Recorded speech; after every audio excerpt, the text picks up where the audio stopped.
আসসালামু আলাইকুম, সবাই কেমন আছেন? আশা করি ভালো আছেন। আজকে আপনাদের সঙ্গে শেয়ার করব ভুড়ি রান্নার রেসিপি। সেজন্য প্রথমে এখানে মশলা পেস্ট করে নিতে হবে। এখানে আছে 2 টেবিল চামচ জিরা, 1.5 টেবিল চামচ রসুন আর 1.5 টেবিল চামচ আদা কুচি।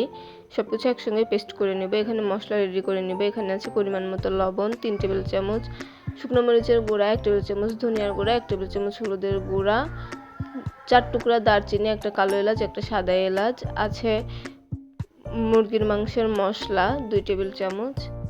এরপরে এখানে পরিমাণ মতো তেল গরম করে গোটা মশলাগুলো দিয়ে পরিমাণ মতো কাঁচামরিচ আর পরিমাণ মতো পেঁয়াজ গোল্ডেন ব্রাউন কালার করে ভেজে নিতে হবে। এরপরে রেডি করে রাখা মশলাগুলো দিয়ে দিতে হবে, দিয়ে ভালোভাবে মশলাটা কষাতে হবে।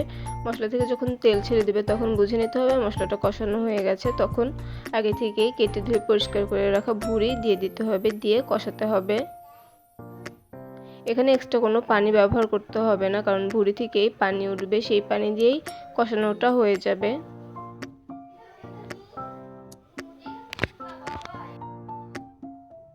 এখানে আলু অ্যাড করা হয়েছে, আলুটা স্কিপ হয়ে গেছে। ফিরে এলাম 10 মিনিট পরে।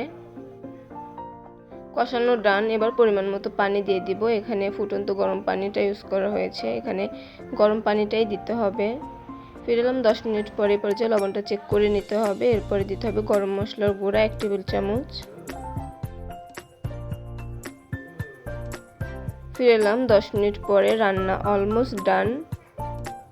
রান্নাটি করতে খুব বেশি সময় লাগে না, খুব অল্প সময়ে রান্নাটি করা যায়। রেসিপিটি ভালো লাগলে লাইক, কমেন্ট, শেয়ার করবেন। চ্যানেলটি সাবস্ক্রাইব করে পাশে থাকার অনুরোধ রইল।